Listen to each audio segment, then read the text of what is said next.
Gudang penimbunan BBM ilegal digerebek oleh petugas Polres Oki dan Polsek Kayu Agung dan berhasil amankan 5 pom BBM jenis Pertalite yang sudah dioplos dan siap dijual oleh para pelaku.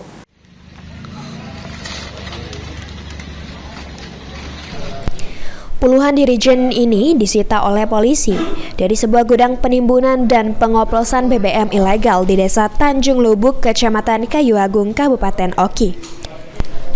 Pengungkapan BBM ilegal dilakukan polisi dari informasi masyarakat karena adanya aktivitas penimbunan BBM ilegal oleh pria berinisial M.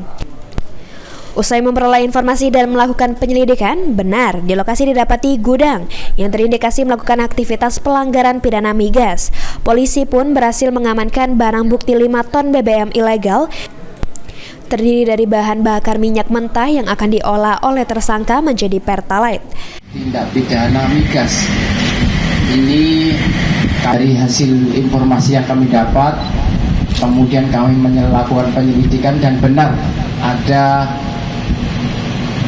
satu gudang di daerah Kayu Agung yang kami cek terdapat kurang lebih 5 ton BBM ilegal yang akhirnya kita amankan. Dari proses penyelidikan tersebut, kami sudah mengamankan 1 orang dengan inisial M dan sudah kami proses penyidikannya.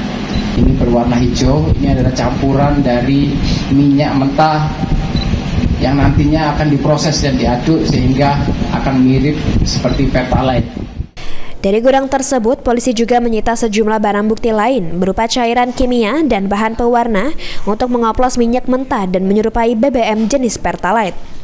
Berdasarkan pengakuan tersangka, dirinya baru 1 minggu beroperasi dan akan menjual Pertalite oplosannya di kawasan Kabupaten Oki dengan harga yang lebih murah.